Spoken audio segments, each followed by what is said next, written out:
Hi everyone, and welcome to the May installment of the Fine Rarities subscription here with Regalia Coffee. I'm Paolo Maliksi, the owner of Regalia Coffee, and I'm joined here with Abby Hersh. Hello. Abby is one of our roasters, and she's currently a specialist in green analysis.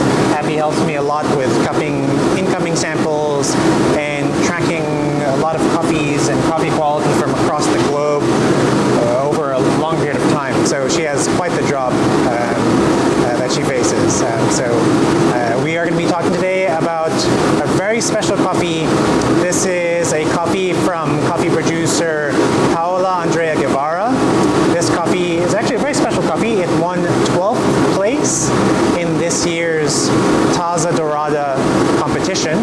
The Taza Dorada competition is a national competition done in Ecuador, and it's sponsored by the Ana Cafe Association, which is the governing body of the Ecuadorian coffee community.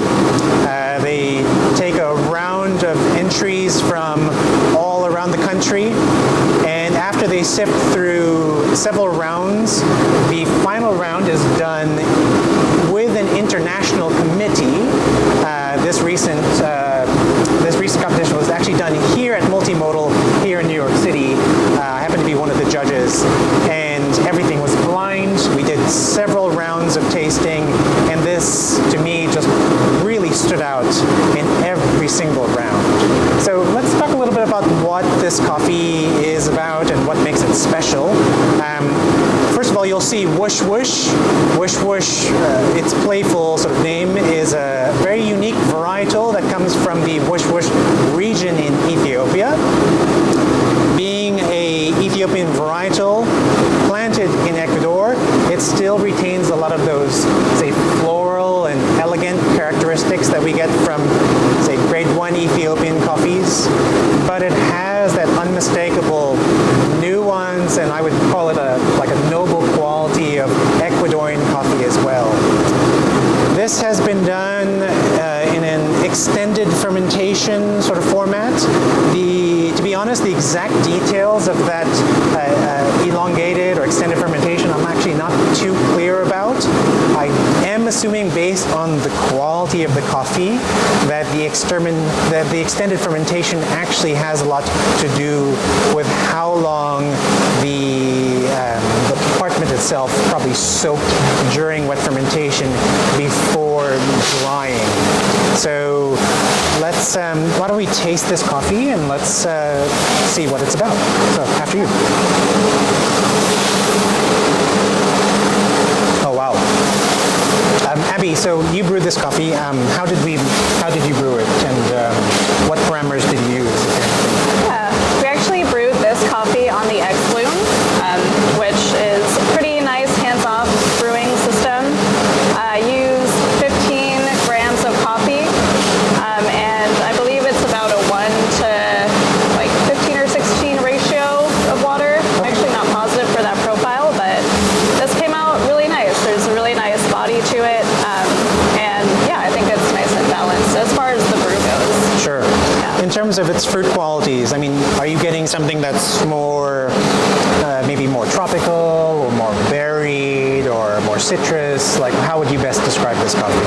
Yeah, I'm getting somewhere in between berries and tropical, I'd say. Like, definitely some blueberry in here, and a little bit of white grape, I think. There's a really nice body to it. It's light and delicate, and I really like the finish. There's just like such a sweet finish to it that, yeah, stays on the tongue really nicely. Sure. So we've been sending this coffee out to the public for about, I would say, 2 months now. A lot of this coffee is we vac sealed and put in our freezer for long-term storage, and I feel like this coffee has really held up well. Abby, you were brewing this coffee at Coffee Fest not too long ago, actually. How did the public react when you presented this coffee? Did they generally enjoy it? Was it a bit of a surprise? Yeah, people loved it. I think it's a less common varietal, so that was definitely a fun thing to talk about. I'd even say a washed Wush Wush. So it's definitely a fun coffee to have at the table. Yeah, people